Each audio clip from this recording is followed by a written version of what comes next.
بسم اللہ الرحمن الرحیم حسبي ربي جل الله ما في قلبي غير الله نور محمد صلى الله لا إله إلا الله حسبي ربي جل الله ما في قلبي. آیت پہ ارشاد فرمایا کہ اعوذ باللہ من الشیطان الرجیم الا ان للہ من فی السماوات و من فی الارض. الا یعنی آگاہ ہو جاؤ، خبردار، بے شک اللہ کے لیے ہے جو کچھ، من جو بھی آسمانوں اور جو بھی زمین میں ہے، اللہ کی ملکیت میں ہے. وما يتبع الذين يدعون من دون الله شركاء، اور جو لوگ اللہ کے سوا دوسرے شریکوں کو پکارتے ہیں، ان يتبعون الا الظن، اور وہ نہیں اتباع کرتے، نہیں چلتے پیچھا کرتے مگر گمان کا، یعنی وہ گمان کے پیچھے چلتے ہیں. وَإِنْ هُمْ إِلَّا يَخْرُصُونَ، اور نہیں ہے وہ مگر اندازوں پر سے کام لینے والے، یہ فقط اندازوں سے کام لیتے ہیں، تخمین، حدس و تخمین کی بنیاد پہ چلتے ہیں. اس آیت میں اللہ تعالیٰ نے اپنی توحید کا بیان فرمایا، اور یہ استدلال ہے اللہ تعالیٰ کی وحدانیت، اللہ تعالیٰ کے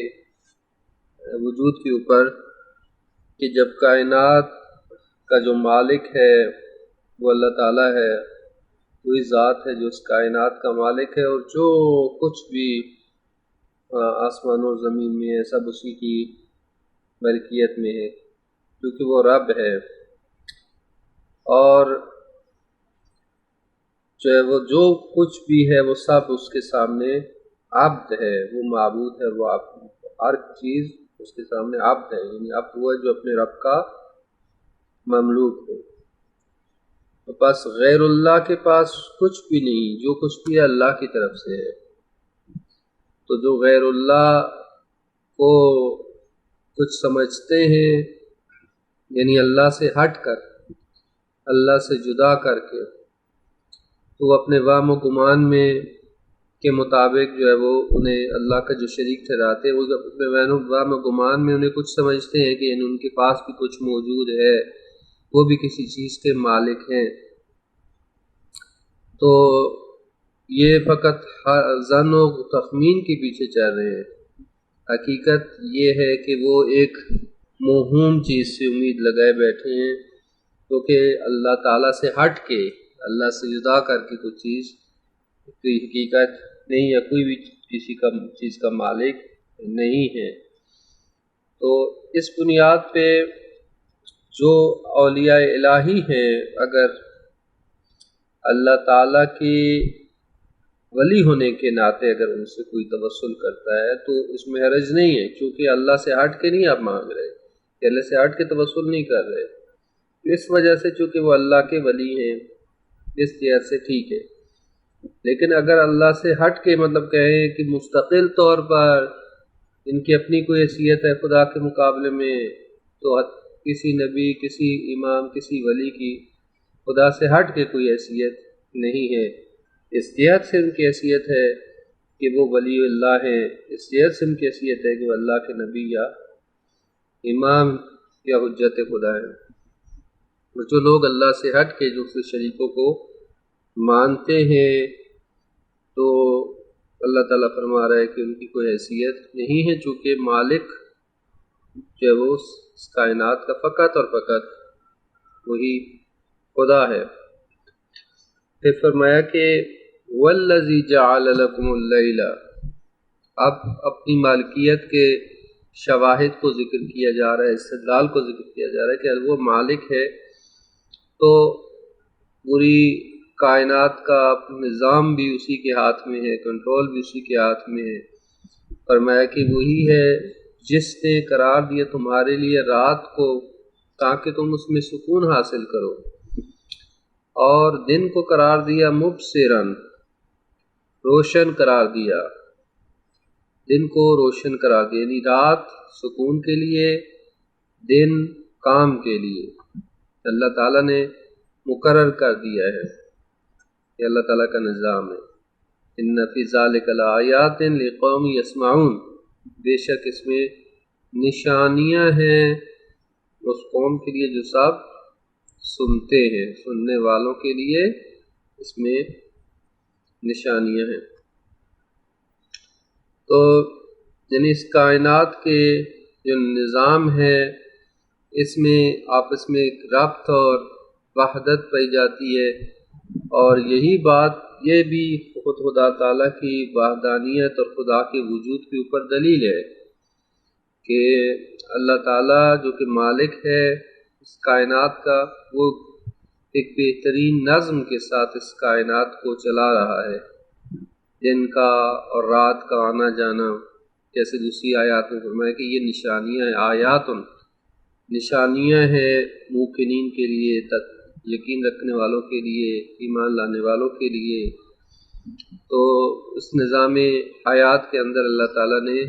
جو سسٹم قرار دیا ہے، نظم، اس کے اندر نظم موجود ہے۔ اور یہاں یہ بیان فرمایا کہ رات جو ہے وہ آرام اور سکون کے لیے قرار دی تاکہ انسان انرجی لے سکے، دن بھر کی تھکاوٹ اتر سکے، اور دوبارہ جو ہے وہ تازہ دم ہو کر دن کی روشنی میں اپنی زندگی کے حوالے سے تگ و دو کر سکے اور سامان زندگی فراہم کر سکے۔ اور اس طرح سے اس کائنات کا نظام جو سلسلہ زمین کے اوپر حیات چل رہی ہے، یہ اللہ تعالیٰ کا بنایا ہوا نظام ہے۔ تو یہ اللہ تعالیٰ کی ربوبیت کے اوپر، یعنی ایک تو خدا کا وجود، خدا مالک ہے اور اس کائنات کا خالق ہے ایک طرف سے، دوسرا یہ کہ خدا رب بھی ہے، یعنی وہ اس کائنات کا مدبر ہے۔ رب یعنی پالنے والا، پرورش دینے والا، یعنی اس کائنات کو ایسا نہیں کہ خدا تعالیٰ نے بنا دیا اور بنا کے چھوڑ دیا یا کسی کے حوالے کر دیا، اب بس جو ہے وہ خدا کو کچھ سروکار نہیں ہے، ٹھیک ہے، تو یہ درست نہیں ہے۔ خدا تعالیٰ لحظہ بلحظہ ربوبیت فرما رہا ہے، یعنی مدبر کائنات بھی ہے۔ ہاں اللہ تعالیٰ نے فرشتے مقرر کیے ہوئے ہیں، ڈیوٹیاں لگائی ہوئی ہیں مختلف فرشتوں کی مختلف چیزوں کے اوپر، لیکن ربوبیت، تدبیر کائنات اسی کے آج، اسی کے ارادے اور اسی کے ارادے قدرت سے ہی پوری کائنات میں تدبیر ہوتی ہے۔ تدبیر امور، تمام امور کی بازگشت اسی کی طرف ہے۔ الیہ ترجع الامور، قرآن نے بیان کیا کہ اسی کی طرف تمام امور پلٹتے ہیں، بازگشت اسی کی طرف ہے۔ لہذا اس کائنات کا حقیقی منبع، جس کائنات کو جس نے خلق بھی کیا اور اس کائنات کو چلا بھی رہا ہے اور ربوبیت فرما رہا ہے، تدبیر فرما رہا ہے، وہ خدا ہے، وہ رب العالمین ہے، جو کہ پوری کائنات کا جو رب ہے۔ پھر یہ ارشاد فرمایا کہ قالوا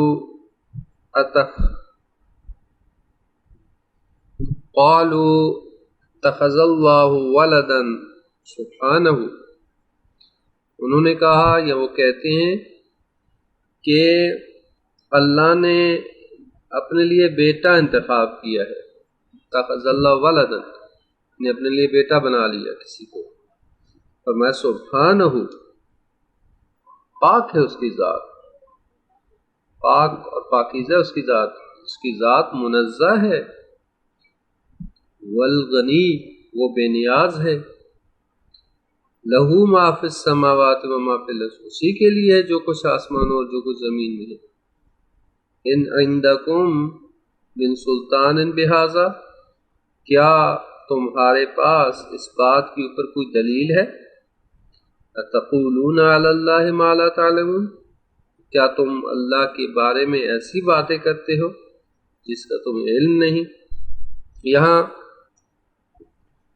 بڑے خوبصورت استدلال کے ساتھ یہ بیان فرمایا کہ جو لوگ کہتے ہیں کہ اللہ نے اپنے لیے بیٹا بنا لیا، کہ اللہ تعالیٰ نے کسی کو بیٹے کے طور پر انتخاب کیا ہے، تو اس کو کوئی بیٹا ہے، تو فرمایا کہ پہلی بات یہ کہ خدا سبحانہ پاک و پاکیزہ، اس کی ذات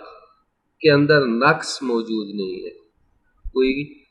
عیب اور کوئی نقص موجود نہیں ہے۔ جب نقص، چونکہ یہ اگر اولاد کا ہونا، بیٹا ہونا، بیٹی ہونا، یہ علامت ہے محتاجی کی، اور خدا تعالیٰ منزہ ہے ان تمام چیزوں سے۔ دوسرا فرمایا والغنی، وہ تو بے نیاز ہے، کسی چیز کے محتاج نہیں ہے، کسی کے احتیاج نہیں رکھتا کہ وہ کسی کو اپنے لیے بیٹا مقرر کر دے۔ اور پھر تیسری بات ہے فرمایا اسی کے آسمانوں اور زمین میں سب کچھ اسی کا تو ہے، وہی مالک ہے، اس کو کیا ضرورت ہے کسی کو اپنا بیٹا قرار دے دے۔ ان عندکم من سلطان بہذا، اور چوتھی بات یہ فرمائی کہ کیا تمہارے پاس جو یہ تم بات کر رہی ہو، کیا خدا تعالیٰ نے اپنے لیے بیٹا مقرر کر لیا کسی کو، کیا اس کی تمہارے پاس اس کے اوپر کوئی دلیل ہے، استدلال ہے؟ یا اگر استدلال نہیں ہے تو بلا وجہ بغیر علم کے تم جو خدا تعالیٰ کے اوپر بہتان باندھ رہے ہو۔ یہ اللہ تعالیٰ نے اس آیت کے ذریعے سے ان لوگوں کو جواب دیا ہے جو کہ اللہ تعالیٰ کے بارے میں اس چیز کی رائے رکھتے ہیں کہ خدا تعالیٰ کا کوئی بیٹا بھی ہے، جیسے کہ عیسائی حضرت عیسیٰ علیہ السلام کے بارے میں کہتے تھے کہ عیسیٰ ابن اللہ، عیسیٰ اللہ کے بیٹے ہیں۔ یہودیوں نے حضرت عزیر کو بنا لیا، حضرت عزیر ابن اللہ، قرآن نے بیان کیا کہ یہودی کہتے ہیں عزیر ابن اللہ ہے، عیسائی کہتے ہیں کہ عیسیٰ ابن اللہ ہے۔ تو یہ دونوں جو ہے وہ باتیں جو کرے دونوں درست نہیں ہیں، اور اللہ تعالیٰ کے لیے بیٹا مقرر کرنا یا کسی کو خدا کا بیٹا قرار دینا درست نہیں ہے۔ اور اس حوالے سے قرآن کریم کی ایک خوبصورت سورہ قل هو اللہ احد اس حوالے سے بہترین استدلال اور دلیل ہے، لم یکن لہ کفوا احد، جیسے فرمایا قل هو اللہ احد اللہ الصمد لم یلد ولم یولد، نہ بیٹا ہے نہ وہ کسی کا باپ ہے، نہ خود کسی سے پیدا ہوا نہ اس سے کوئی پیدا ہوا، اور اس کے کوئی کفر کوئی ہمسر نہیں۔ تو اللہ تعالیٰ یہاں پہ بھی ارشاد فرما رہا ہے کہ وہ غنی ہے، وہ بے نیاز ہے، اور سب کچھ اسی کے اختیار میں ہے، تو سبحان ہے، پاک و پاکیزہ ہے وہ ذات، منزہ ہے، ہر عیب و نقص سے پاک ہے وہ ذات، تو لہذا اس کے کوئی فرزند نہیں ہے۔ پھر یہ ارشاد فرمایا کہ قل ان الذین یفترون علی اللہ الکذب لا یفلحون، فرمایا کہ کہہ دو کہ بے شک وہ لوگ جو اللہ پر افترا باندھتے ہیں، جھوٹا بہتان باندھتے ہیں، یہ لا یفلحون، وہ فلاح پانے والے نہیں ہیں، فلاح نہیں پائیں گے۔ یعنی یہ کہنا کہ خدا تعالیٰ نے کسی کو بیٹا بنا دیا، یہ اللہ تعالیٰ کے اوپر بہتان باندھنا، جیسے بیان فرمایا کہ ان سے کہہ دو کہ کیا تمہارے پاس کوئی دلیل ہے، استدلال ہے، یا اللہ تعالیٰ کے اوپر ایسا ہی بہتان باندھ رہے ہو، بغیر علم کے بات کر رہے ہو۔ تو پھر فرمایا کہ یہ اللہ کے اوپر جو بہتان باندھتے ہیں، تو جھوٹے بہتان باندھتے ہیں، لا یفلحون، یہ کبھی فلاح نہیں پائیں گے، یہ لوگ ہلاکت میں شکار ہونے والے ہیں اور یہ گمراہ ہیں۔ اور پھر یہ ارشاد فرمایا کہ متاع فی الدنیا ثم الینا مرجعہم، دنیا کی زندگی میں ان کے لیے قلیل سا متاع ہے، چھوٹا کچھ سرمایہ، کچھ تھوڑی دنیا کی زندگی میں تھوڑی سی ان کے لیے عیش ہے، اسر گزر کر لیں گے، وقت پورا کر لیں گے، ثم الینا مرجعہم، پھر ہماری طرف ہی ان کی باز گشت ہے، ثم نذیقہم العذاب الشدید، پھر ہم انہیں شدید عذاب کا مزہ چکھائیں گے۔ کس وجہ سے؟ کیوں عذاب دیں گے؟ بما، اس وجہ سے کہ کانوا یکفرون، اس وجہ سے کہ وہ کفر کے مرتکب ہوتے تھے، وہ کافر تھے یا کفر اختیار کیا کرتے تھے۔ اب یہاں پہ بیان فرمایا کہ یہ لوگ جو اللہ کا جھوٹا بہتان باندھ رہے ہیں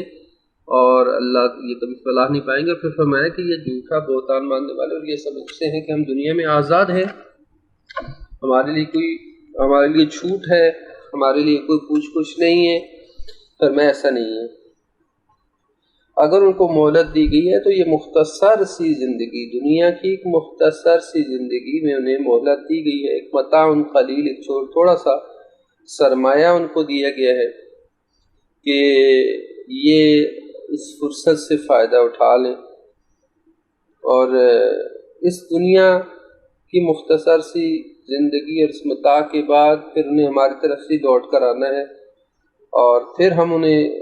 اس عذاب کا مزہ چکھائیں گے جو انہوں نے عمل انجام دیے ہیں، جو وہ کفر اختیار کرتے تھے، اس کفر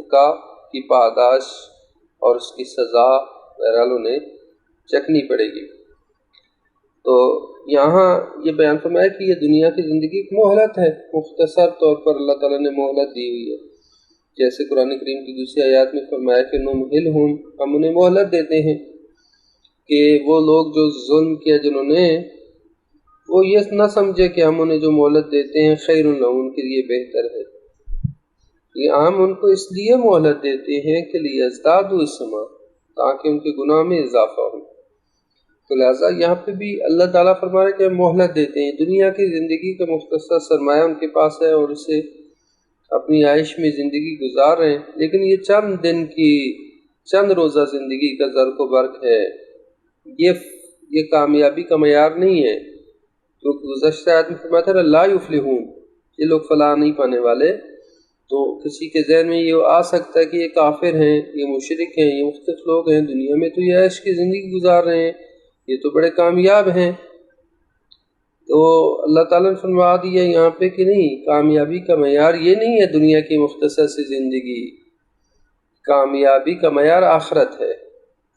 دنیا کی تو مختصر زندگی اللہ تعالیٰ جسے دیتا ہے،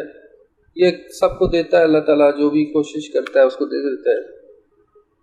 جیسے قرآن کریم نے بیان فرمایا کہ جو دنیا کے پیچھے ہوتا ہے، فقط دنیا کی من اراد، جو دنیا کی زندگی میں اراد الحیات دنیا کی زندگی کا ارادہ کرتا ہے، فقط دنیا کا طالب ہے، تو پھر ہم اسے نوتی منہا، ان میں سے کچھ اسے دے دیتے۔ لیکن جو آخرت کا ارادہ رکھتا ہے تو آخرت کے لیے کوشش کرتا ہے، اسٹرگل کرتا ہے، آخرت کے لیے عمل انجام دیتا ہے، تو فرمایا کہ ہم اسے دنیا اور آخرت دونوں عنایت کرتے ہیں۔ تو یہ دنیا کے معاملے میں فرمایا اللہ تعالیٰ جو ہے بہت اللہ تعالیٰ جو دنیا کو مطالبہ کرتا ہے تو اللہ تعالیٰ اس کو دنیا دے دیتا ہے، لیکن ما لہ فی الآخرۃ من خلاق، پھر آخرت میں اس کو کوئی حصہ نہیں ہوگا، جو فقط دنیا کے پیچھے ہے۔ تو یہاں پہ یہ فرمایا کہ یہ متاعن، دنیا کی زندگی آخرت کے مقابلے میں ایک متاع، یعنی ایک قلیل سا سرمایہ ہے، جو آخرت کو دنیا کا مقایسہ ہی نہیں کیا جا سکتا، یہ قابل مقایسہ ہی نہیں ہے، ان کو مقایسہ نہیں کر سکتے۔ چونکہ انسان دنیا اور دنیا کی زندگی اور مادیات میں پھنسا ہوا ہے تو وہ کنسیپٹ نہیں کر سکتا عالم ملکوت کو، کہ عالم ملکوت کیا ہے جو اس کائنات سے ماورا ہے، اور یہ دنیا جو ہے اس کے مقابلے میں ذرے کے مانند بھی نہیں ہے، کچھ بھی نہیں ہے۔ لہٰذا متاع فرمایا ہے کہ قلیل سا سرمایہ ہے، اور پھر اسی دنیا کی زندگی میں مگن ہے، فرمایا لیکن یہ آخرت میں عذاب کا مزہ چکھیں گے اپنے کفر کی وجہ سے۔ پھر یہ ارشاد فرمایا کہ وَاتْلُ عَلَيْهِمْ نَبَأَ نُوحٍ، فرمایا ان کے اوپر پڑھو، پڑھ کر سنو، تلاوت کرو ان پر نبأ نوح، نوح کی خبر، نوح کا قصہ۔ اذ قال لقومہ، جب حضرت نوح نے اپنی قوم سے کہا، یا قوم، اے میری قوم، ان کان کبر علیکم مقامی، اگر تمہارے لیے میرا جو ہے تمہارے درمیان یہ رہنا اور ٹھہرنا دشوار ہے. کبر علیکم یعنی تمہارے اوپر دشوار ہے، تمہارے لیے گراں گزرتا ہے. مقامی یعنی میرا مقام، یعنی میرا رہنا، میرا ٹھہرنا تمہارے درمیان. و تذکیری اور میرا تمہیں تذکر دینا، تمہیں نصیحتیں کرنا. البیات اللہ، اللہ کی آیات کے ذریعے سے اللہ کی آیات پڑھ پڑھ کر تمہیں سنانا اور تذکیر نصیحت کرنا تمہارے لیے گراں گزرتا ہے، تمہارے لیے ناگوار ہے. تو فعلی اللہ توکل، تو بس میں اللہ پر توکل کرتا ہوں، میں نے اللہ پر توکل کیا. فاجمعوا امرکم، پس تم اپنے امر کو جمع کرو، یعنی تم اپنے وشرکاءکم، تم اپنے شریکوں کے ساتھ مل کر مضبوطی سے فیصلہ کرو، اپنے امور کو جمع کرو. ثم لم یکن امرکم علیکم غمہ، پھر اس فیصلے کا کوئی پہلو تم پر پوشیدہ نہ رہے، یعنی اپنے شرکاء کے ساتھ مل کر جنہیں تم شریک ٹھہراتے ہیں سب مل کر ایک مضبوط فیصلہ کرو، دیکھو کیا کس نتیجے پہنچتے ہو، پھر اس معاملے میں تمہارے لیے کوئی پہلو پوشیدہ بھی نہ رہے. ثم لم یکن امرکم علیکم غمہ، تمہارے اوپر جو یہ تمہارا امر ہے وہ پوشیدہ بھی نہ اس کا کوئی پہلو. ثم اقضوا الی، پھر میرے ساتھ جو تم نے کرنا ہے کر لو. اقضوا الی یعنی وہ امر تم اپنے لیے اپنے معاملے فیصلہ کرو کہ میرے ساتھ تم کیا کرنا چاہتے ہو. ولا تنظرون، اور نہ مجھے کوئی مہلت نہ دو. یہاں اللہ تعالیٰ یہ بیان فرما رہا ہے کہ حضرت نوح علیہ السلام کی خبر ان کو دیں کہ حضرت نوح علیہ السلام نے کس طریقے سے اللہ تعالیٰ کی خاطر قوم کو جو نصیحت کی، اور مسلسل نصیحتوں کے باوجود یہ لوگ ایمان نہیں لائے. تو حضرت نوح نے ان سے فرمایا کہ اگر میرا جو ہے وہ تمہارے درمیان، تمہارے قوم کے درمیان رہنا، نصیحتیں کرنا اور یہ باتیں کرنا تمہارے لیے بڑا ناگوار ہے، تمہیں بڑا مشکل لگتا ہے، تو بہرحال میں تو اپنی ذمہ داری سے پیچھے ہٹنے والا نہیں ہوں. اگر تم سمجھتے ہو مجھے رستے سے ہٹانا چاہتے ہو تو بسم اللہ، تم آؤ. میں تو اللہ پر توکل کیے ہوا ہوں اور مجھے اللہ کے اوپر بھروسہ ہے. تم چاہے تو جس کو مرضی اپنے شریکوں کو بلا لو، مل کر میرے خلاف فیصلہ کر لو، جو مرضی کرنے کرو. تم اپنے امور کو جمع کرو، اپنی طاقت کو جمع کر کے میرے خلاف جو ہے وہ تم منصوبہ بندی کرو، اور پھر مجھے رستے سے ہٹانا چاہو اور جو مرضی کر لو. لیکن میں نے اللہ کے اوپر توکل کیا ہے، اور لہٰذا تم جو چاہو میرے خلاف اقدام کرو، لیکن جب تک اللہ نہیں چاہے کچھ بھی نہیں ہو سکتا. یہ توکل کی اعلیٰ مثال ہے جو حضرت نوح علیہ السلام، یعنی حضرت نوح علیہ السلام کی جو فرمایا جا رہا ہے کہ نوح کا ذکر کرو، تو یہاں اس توکل کی مثال دی جا رہی ہے کہ حضرت نوح نے اللہ تعالیٰ کے اوپر کس طرح سے توکل کیا. حضرت ابراہیم کا توکل اپنی جگہ کہ آگ میں پھینک دیا جاتا ہے، لیکن اللہ تعالیٰ کے اوپر توکل اور اللہ تعالیٰ کے اوپر بھروسہ ہے.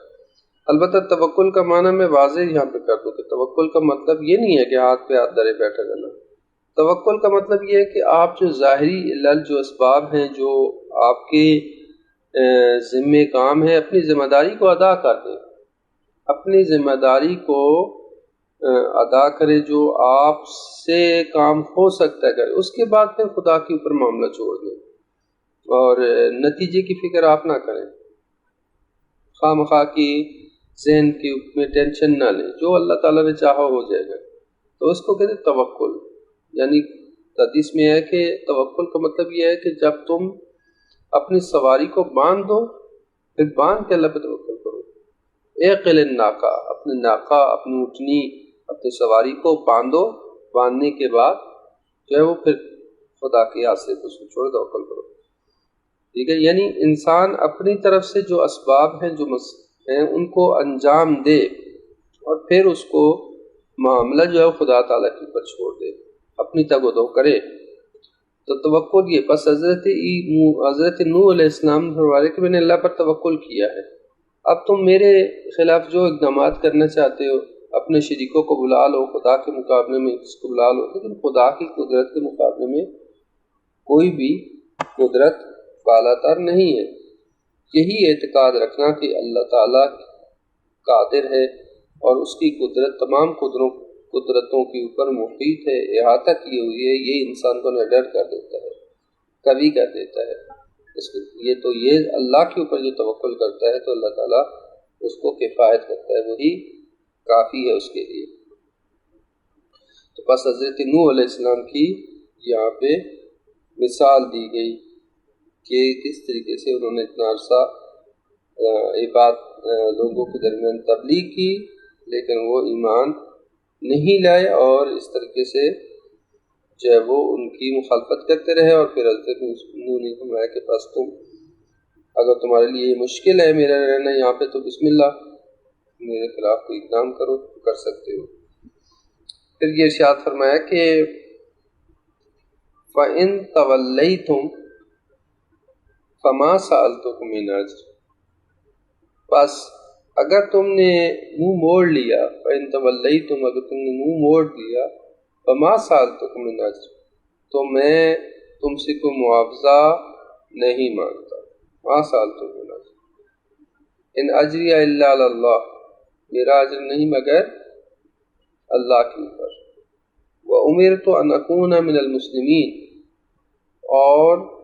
مجھے حکم دیا گیا ہے کہ میں فرما برداروں میں سے رہوں یا فرما برداروں میں سے ہوں۔ تو فرمایا کہ اگر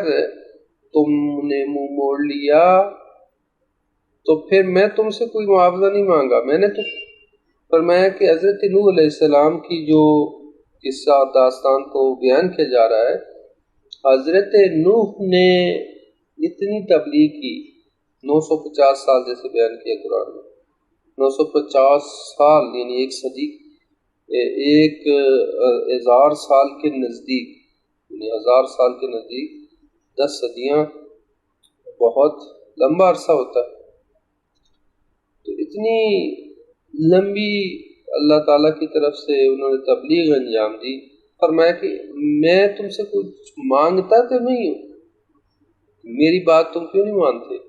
تم یہ سمجھتے ہو کہ میں کس چیز کا لالچ ہے یا میں تم سے مانگنا چاہتا ہوں؟ فرمایا کہ نہیں،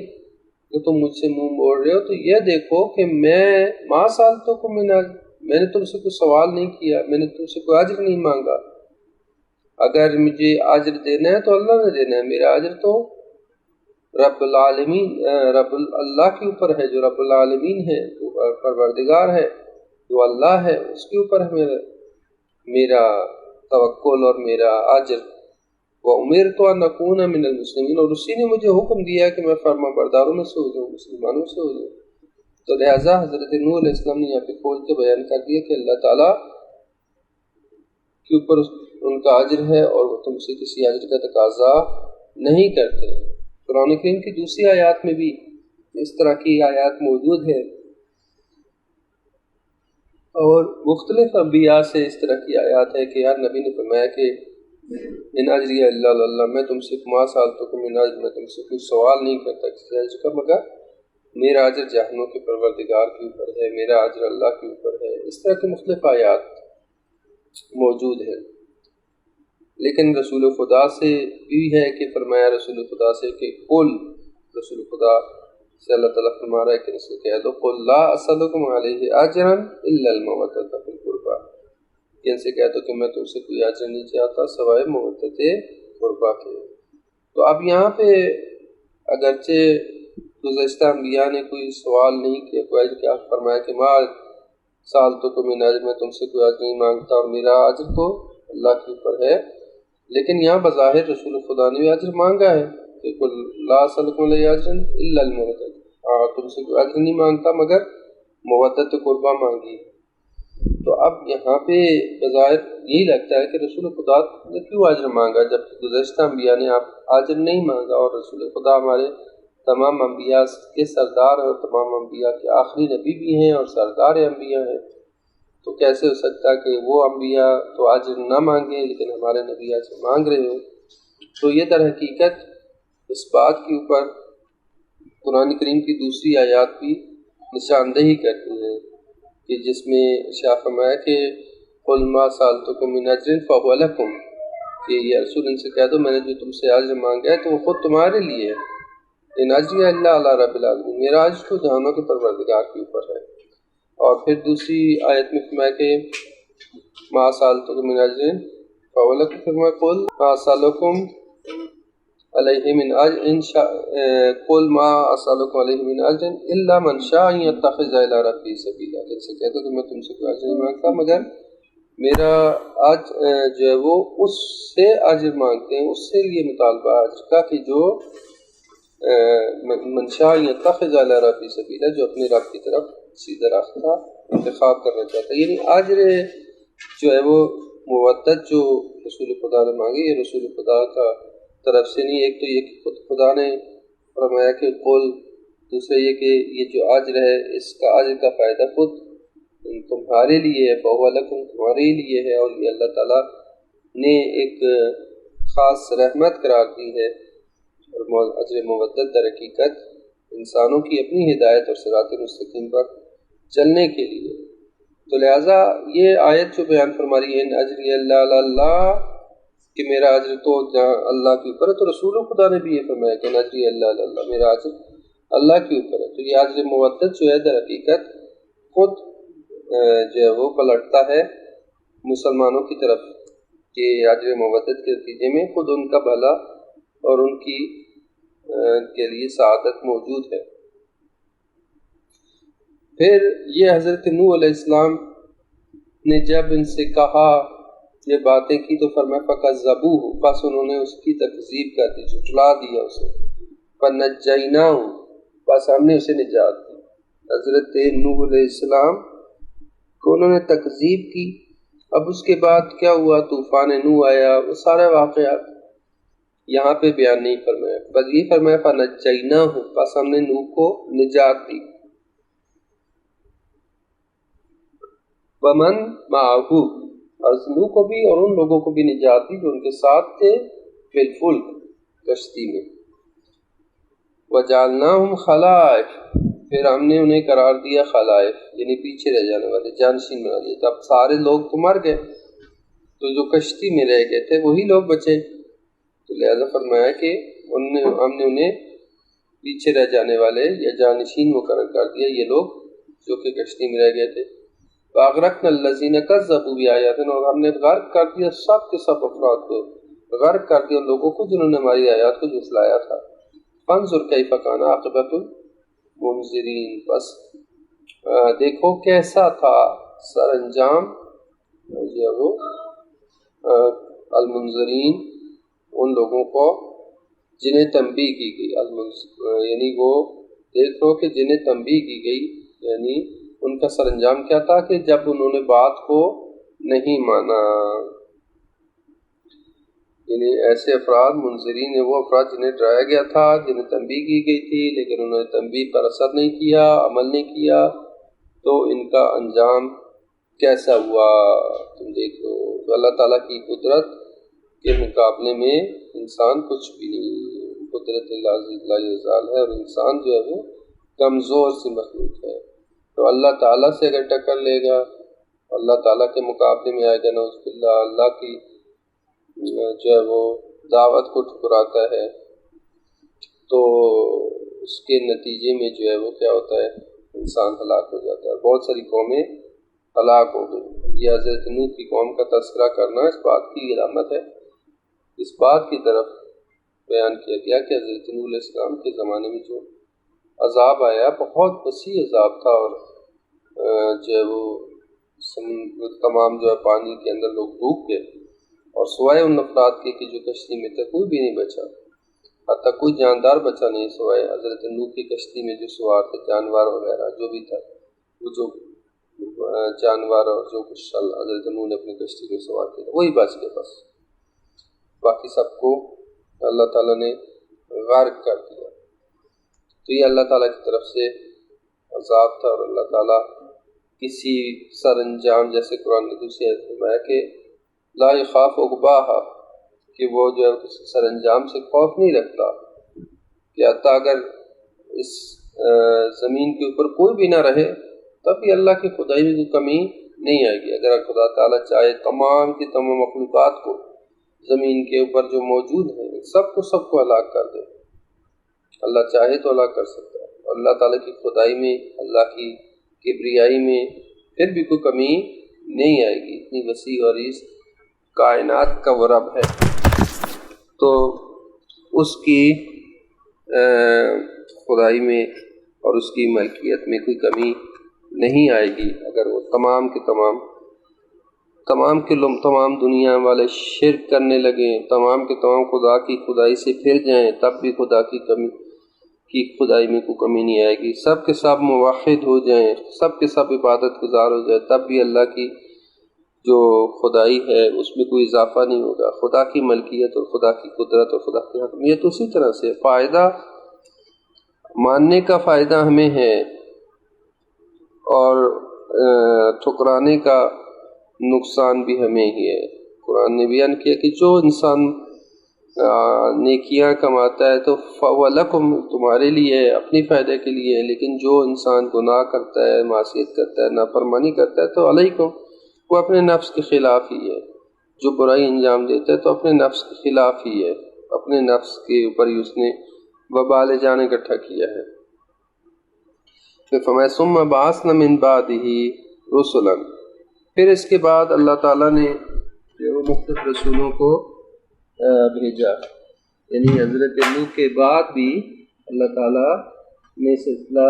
انبیاء کا قائم کیا، اور سلسلہ جو ہے وہ چلتا رہا۔ حضرت نوح کے بعد جو مختلف انبیاء کو فرمایا کہ بھیجا اِلیٰ قومہم، ان کی قوموں کی طرف، فجاؤہم بالبینات، پھر وہ آئے ان کے پاس ان کے پاس روشن دلیلیں لے کر، فما کانوا لیؤمنوا بما کذبوا بہ من قبل، پس وہ ان کے پاس کھلی نشانیاں لے کے آئے مگر وہ جس چیز کی پہلے تکذیب کر چکے تھے اس پر ایمان لانے والے نہ تھے۔ فما کانوا لیؤمنوا، پس وہ نہ تھے ایمان لانے والے اس چیز کی، اس پر کہ جسے کی وہ پہلے تکذیب کر چکے تھے۔ کذالک نطبع قلوب المعتدین، اور اسی طرح سے ہم تجاوز کرنے والوں کے دلوں پر مہر لگا دیتے ہیں۔ یہاں یہ بیان فرمایا کہ حضرت نوح علیہ السلام سے لے کر حضرت موسیٰ علیہ السلام تک وہ درمیان میں بہت سارے انبیاء آئے، اللہ تعالیٰ نے مختلف قوموں میں مختلف انبیاء کو بھیجا، اور اللہ تعالیٰ کی طرف سے نشانیاں لے کے آئے، معجزات لے کے آئے، صحیفے لے کے آئے، جاؤہم بالبینات، ان کے پاس روشن دلیلیں اور معجزات لے کے آئے، لیکن یہ لوگ جو ہے وہ جس طرح قوم نوح نے کیا اسی طرح سے ان لوگوں نے بھی تکذیب کی، جھٹلایا، اور جو ہے وہ باوجود ان کے مختلف معجزات انہوں نے دیکھے، واضح دلائل، روشن دلائل دیکھے، لیکن اس کے باوجود اپنی سابقہ تکذیب پر اڑے رہے، اور آیات اور بینات کا ان کو کوئی اثر نہ ہوا، اور معجزہ دیکھنے کے باوجود بھی ان پر کوئی فرق نہیں آتا تھا اور وہ ایمان نہیں لائے۔ اور اس طرح سے فرمایا کہ اس کی وجہ یہ ہے کہ یہ لوگ جو کہ اپنے آپ کو گناہوں سے آلودہ کر دیتے ہیں اور ان کے دل سخت ہو جاتے ہیں، فرمایا اس طرح سے ہم حد سے تجاوز کرنے والے ہیں، حد سے تجاوز کرنے والوں کے دلوں پر مہر لگا دیتے ہیں، کیونکہ یہ حدود سے تجاوز جو کرتا ہے انسان اپنے جرم اور جنایت کو جاری رکھتا ہے تو ایک وقت آتا ہے کہ اس کا دل سخت ہو جاتا ہے، پتھر بن جاتا ہے۔ پھر اللہ تعالیٰ فرما رہا ہے کہ ایسے دلوں کے اوپر ہم مہر لگا دیتے ہیں، جس کے دل پر مہر لگ جاتی ہے تو پھر وہ قابل ہدایت نہیں رہتا، جو مرضی ہو جائے وہ قابل ہدایت نہیں رہتا۔ ایک حد ہے، کوئی حد سے جب عبور کر جاتا ہے تو وہ اس کا دل جو پتھر سے بھی سخت ہو جاتا ہے۔ قرآن نے بیان فرمایا کہ یہ ان کے دل جو ہے وہ سخت ہو گئے، بل میں فرمایا کہ ان کا الحجارہ، پتھر کی مانند ہے، بلکہ پتھر سے بھی زیادہ سخت ہے، اشد و قسوۃ، پتھر سے زیادہ سخت ہے، کیونکہ بعض پتھر تو ایسے ہیں کہ جو جن سے چشمے پھوٹ پڑتے ہیں، جو خشیت پروردگار سے گر پڑتے ہیں، ان سے نہریں پھوٹتی ہیں، چشمے نکلتے ہیں، لیکن یہ جو لوگ ہیں ان کے دل انتہائی سخت ہوتے ہیں، تو یہ وہ لوگ ہیں کہ جن کے دلوں پر اللہ تعالیٰ نے مہر لگا دی ہے اور یہ قابل ہدایت نہیں ہے۔ پھر فرمایا کہ ثم بعثنا من بعدہم موسیٰ، اب یہ انبیاء حضرت نوح کے بعد میں بہت سارے انبیاء کو بھیجا، یہاں تک کہ حضرت موسیٰ کی باری ہے۔ اب اس کے بعد جو ہے وہ ان سب انبیاء کے بعد حضرت موسیٰ کو بھیجا اور ہارون کو۔ اب ایک ساتھ دو نبی، حضرت موسیٰ بھی نبی خدا ہے، ہارون بھی ان کے بھائی بھی اللہ کے نبی ہیں، ان دونوں کو اکٹھا بھیجا گیا۔ حضرت موسیٰ نے دعا کی تھی کہ میرے بھائی کو بھی اللہ تعالیٰ میرے ساتھ بھیج دے، حضرت موسیٰ کے بھائی کو، حضرت ہارون کو بھی نبوت عنایت فرمائی اللہ تعالیٰ نے۔ دونوں نبی تھے اور دونوں فرمائے گئے ہارون کی طرف، اور وملائہ، اور ہارون اور اس کے وڈیروں اور اس کے سرداروں کی طرف، درباریوں کی طرف گئے، بے آیاتنا، ہماری آیات کے ساتھ، معجزات کے ساتھ، جو حضرت موسیٰ کے پاس معجزے تھے، کیونکہ ید بیضا تھا، ہاتھ جب آپ نے بغل سے نکالتے تھے ایسے تو وہ نور کی طرح چمکنے لگتا تھا، نور نکلتا تھا اس سے، یا جو عصا تھا جس کو پھینکتے تھے تو اژدہا میں بدل جاتا تھا۔ یہ آیات یعنی معجزات تھے، یہ معجزات انہوں نے دکھائے، لیکن فاستکبروا، انہوں نے تکبر کیا، وکانوا قوما مجرمین، اور وہ مجرم قوم تھے، جرم و جنایت کرنے والے اور مجرم افراد تھے، لہذا ایمان نہیں لائے، اور اپنی چاہو جلالت و سلطنت میں مست، فرعون بھی مست تھا اور اس کے وڈیرے اور اس کے سردار بھی اپنی قدرت میں مست تھے، لہذا یہ لوگ جو ہے وہ ایمان نہیں لائے۔ تو نتیجہ کیا ہوا؟ فلما جاءہم الحق من عندنا قالوا ان ھذا لسحر مبین،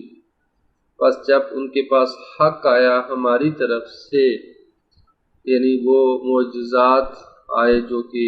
ہم نے موسیٰ کے ان کو دکھائے، تو جب ان کے پاس حق آیا ہماری طرف سے، قالوا، تو وہ انہوں نے بہانہ کیا کیا، کہا کہ ان ھذا لسحر مبین، بے شک یہ کھلا جادو ہے، واضح جادو ہے، صریح جادو ہے۔ تو فرمایا، اللہ تعالیٰ فرما رہے قال موسیٰ اتقولون للحق لما جاءہم، کیا تم کہتے ہو اس کے بارے میں، اتقولون، کیا تم کہتے ہو حق کے بارے میں جب وہ آیا تمہارے پاس کہ اسحر ھذا، کہ یہ جادو ہے، کیا تم حق کو جادو سمجھتے ہو، جادو کہتے ہو جب تمہارے پاس یہ حق آیا ہے؟ فرمایا ولا یفلح الساحرون، کہ جبکہ جادوگر جو ہے وہ کبھی فلاح نہیں پاتے، تو لہٰذا کوئی نبی خدا جادوگر نہیں ہوتا، جادوگر جو ہے وہ کیونکہ ہر برا کام کر رہے ہوتے ہیں، اچھا برا کوئی تمیز نہیں کرتے، تو فرمایا کہ جو جادوگر ہے کبھی فلاح نہیں پاتے، کامیاب نہیں ہوں گے، وہ خسارے میں رہتے ہیں۔ لیکن یہ جو حق تمہارے پاس آیا یہ جادو نہیں ہے، اور اس کا تعلق جادو اور جادو کو گروں سے نہیں ہے، بلکہ یہ اللہ تعالیٰ کی طرف سے معجزہ ہے، لہذا معجزے اور جادو میں فرق کرنا چاہیے تھا۔ اور اسی وجہ سے جو فرعون نے بلایا تھا جن جادوگروں کو حضرت موسیٰ کا مقابلہ کرنے کے لیے، انہوں نے حضرت موسیٰ کے معجزے کو جب دیکھا تو وہ انہوں نے درک کر لیا، جانچ لیا اور سمجھ گئے کہ حضرت موسیٰ نے جو کام کیا ہے وہ جادو نہیں ہے، اسی لیے وہ سب سجدے میں گر پڑے اور انہوں نے وہ ایمان لے آئے، حتیٰ فرعون نے ان کے ہاتھ پاؤں کو کاٹ دیا، سولی پہ لٹکا دیا، انہوں نے کہا اب جو مرضی کرنا ہے تم کر لو، لیکن ہمیں حق کی پہچان ہو گئی، جب حق کی پہچان ہو گئی ہے تو اب ہمیں کوئی پرواہ نہیں ہے، جو مرضی ہو جائے ہم حق پر ڈٹے ہوئے ہیں۔ اور یہ ایمان کی اعلیٰ ترین مثال ہے کہ جب ایک چیز پر ایمان ہو جائے، جب اللہ کے اوپر پختہ ایمان حاصل ہو جائے تو پھر ان کے دلوں سے خوف نکل جاتا ہے، پھر ان کو موت کی پرواہ نہیں رہتی، چونکہ ان کو معلوم ہو جاتا ہے، اس بات پر ایمان ہوتا ہے کہ موت جو ہے وہ ایک ذریعہ، ایک واسطہ ہے ان کو اللہ تعالیٰ کے ساتھ، اللہ کے حضور میں بارگاہ میں پہنچانے کا، کہ جہاں اللہ کی طرف سے ان کے لیے